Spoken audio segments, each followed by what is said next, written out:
Up until the 9th of November, 1987, my only experience with death was my dog, Sherlock Bones. Sherlock was very old and very sick, and so the vet came to put him down. Would you mind? I'm going to have you be the vet, okay? It's nothing personal, it's just that you have this immediate veterinary quality. It's all right, I won't have you do much, I promise. And, would you mind if I borrowed your coat? Thank you. Okay, so you're the vet, and I'm me, as a 7-year-old boy. And this coat here is Sherlock Bones, and you say something like, you're doing the right thing. Good. Now, I don't know what that means, because, well, I'm 7. But you're a kind man, and I trust you. Now, do you have a pencil or a pen? Now, this pencil is a pen, or a needle. And inside that needle is an anesthetic called pentobarbital. And we'll put him to sleep forever. When you're ready, inject Sherlock Bones in the thigh. Now, stroke his head. Good. I held Sherlock as he died. Thought about the walk we had that morning. It's the 9th of November, 1987. And my dad picks me up, and all he says to me is, "Your mother has done something stupid." That was the day I started the list. A list of everything brilliant about the world. Everything worth living for. Number 1, ice cream. Number 2, water fights. Number 3. In their 2008 work on the effect of suicide on family structures, researchers Julie Sorrell and John Jordan discussed the effects of what they call family survivor syndrome. They argue that when a family member commits suicide, that family must learn how to handle their own emotions as well as the emotions of others.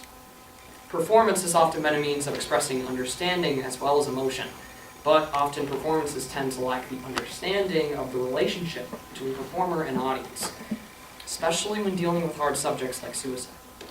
Playwright Duncan Macmillan explores this notion of audience participation in his one-man play, Every Brilliant Thing, by Duncan Macmillan. But when I got to the hospital, Mom saw me and said, "Not him." So I sat in the corridor next to an old couple, and wrote down everything I could think of. When she eventually came home, the list was 8 pages long and had 314 things on it. I left it on her pillow with the title, Every Brilliant Thing. I forgot about it until her second attempt, just over 10 years later, and not long before I left for university. The night she came home, she sat at the kitchen table and said if it wasn't for the ham and pineapple pizza lining her stomach from the night before, she'd be dead. And I said, if you're going to kill yourself, go jump off a bridge. There was a moment of deafening silence. I couldn't sleep that night. I started packing up the things that I wanted to take with me and throwing away the things I didn't. In a box under my bed, underneath some sticker albums, seashells, and action figures. I found the list. I read it through. Number 1, ice cream. The younger me was so hopeful.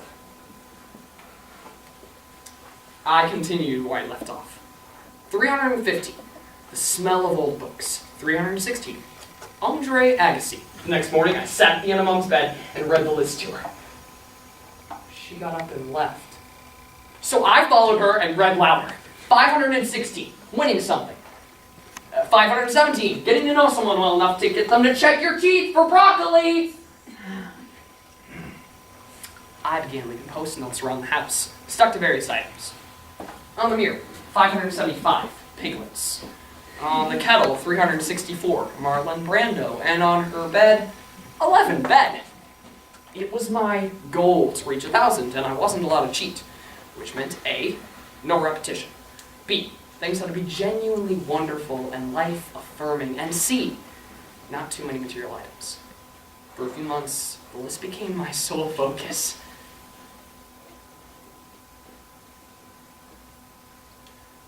I started to be bothered by the thought that my mom no longer love my dad. 997, really good oranges. 998, cycling downhill.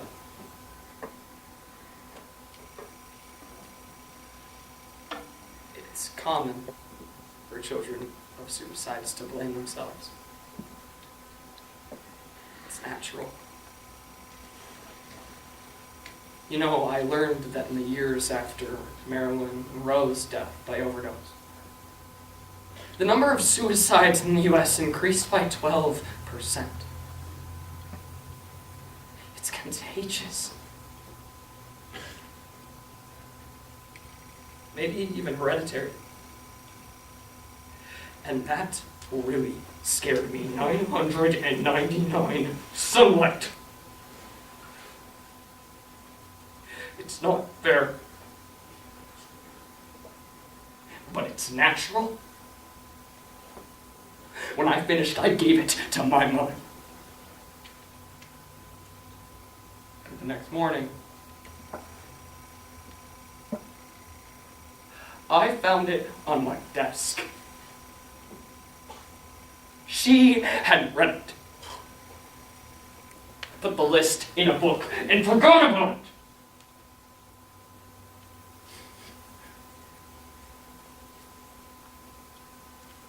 I'm sorry.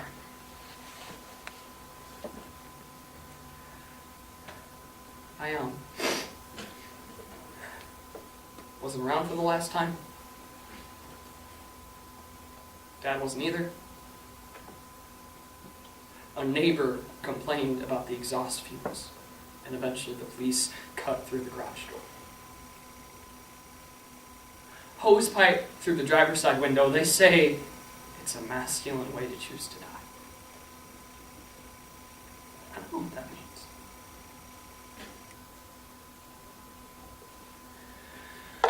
Dad took me to school not long after, and that's where I found it. You see, I had met a girl in the library. Sam. Oh, I forgot. Does anybody have any books? We're in a library, so I'm going to need a couple of books, right?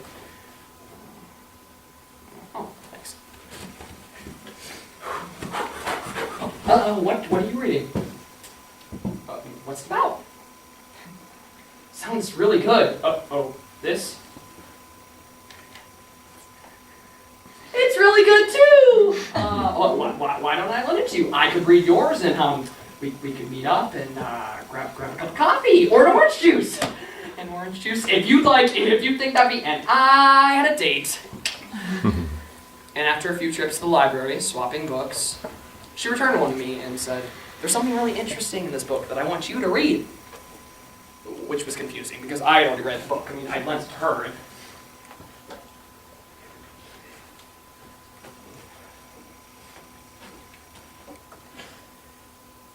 the list dropped out. I had never told anyone about my mother. Ever. I got so angry, I went to rip it in half. And that's when I noticed someone else's handwriting. 1,000. When someone lends you books. 1001. When someone actually reads the books you give them. 1002. When you learn something about someone that surprises you, but which makes complete sense. I have some advice for anyone who has ever contemplated suicide. Don't do it. Things get better. Now, they might not always get brilliant, but they get better.